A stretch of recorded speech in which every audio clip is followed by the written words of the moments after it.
যুব সম্মেলন ও ভক্ত সম্মেলনকে সামনে রেখে করিমগঞ্জ রামকৃষ্ণ মিশনে চলছে ব্যাপক প্রস্তুতি।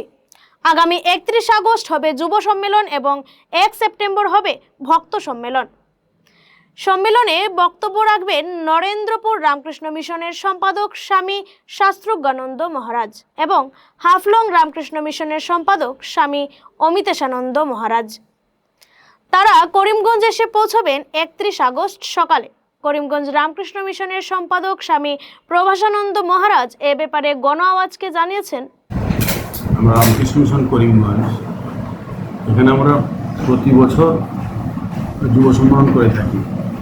তো অন্যান্যবারের মতো এবারেও আমরা 31শে আগস্ট শনিবার সকাল 9টা থেকে যুব সম্মেলন অনুষ্ঠিত হবে এবং যুব সম্মেলনে মূল বক্তা থাকবেন স্বামী শাস্ত্রজ্ঞানন্দ, সম্পাদক রামকৃষ্ণ মিশন নরেন্দ্রপুর, এবং আরেকজন বক্তা থাকবেন তিনি স্বামী অনিমেষানন্দ, সম্পাদক হাফলং। এছাড়াও 2-3 জন বক্তা থাকবেন। স্বামী অনিমেষানন্দের বক্তব্য থাকবে বিবেকানন্দের দৃষ্টিতে নবজাগরণের যুবশক্তি, এর উপর তিনি ভাষণ রাখবেন প্রায় 45 মিনিট।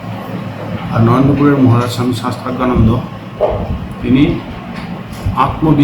আত্মবিশ্বাস ও একাগ্রতা এর উপরে ভাষণ প্রদান করবেন। তো আমাদের প্রথমে অনুষ্ঠান সূচি অনুযায়ী প্রদীপ প্রজ্বলন, বৈদিক শান্তিমন্ত্র পাঠ, স্বাগত ভাষণ এবং বক্তৃতা থাকবে। এরপরে প্রত্যেক স্কুল কলেজ থেকে একজন করে স্টুডেন্ট 3 মিনিট করে বক্তব্য পেশ করবেন। তো 20 জন বক্তা এরকম তাদের বক্তব্য পেশ করবেন। তাদের মধ্যে ফার্স্ট, সেকেন্ড, থার্ডকে আমরা প্রাইজ দেব। এরপরে স্বামী শাস্ত্রজ্ঞানন্দ মহারাজের ভাষণ থাকবে 45 মিনিট। তারপরে বিকেলে ফার্স্ট আওয়ারে কুইজ থাকবে। প্রত্যেকটা স্কুল কলেজের থেকে 2 জন করে সিলেক্ট করে আসবেন যারা কুইজে প্রতিযোগিতায় অংশগ্রহণ করবেন, এবং তাদের মধ্যে যারা ফার্স্ট, সেকেন্ড, থার্ড হবে তাদেরকে আমরা প্রাইজ প্রদান করব।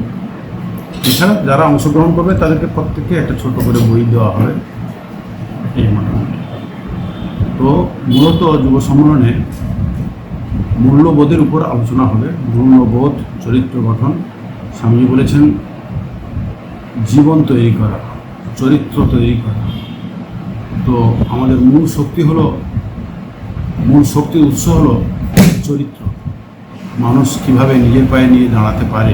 সম্মেলনে নবম থেকে দ্বাদশ শ্রেণীর মোট 40 জন ছাত্রছাত্রীকে রামকৃষ্ণ বিবেকানন্দ স্কলারশিপ দেওয়া হবে।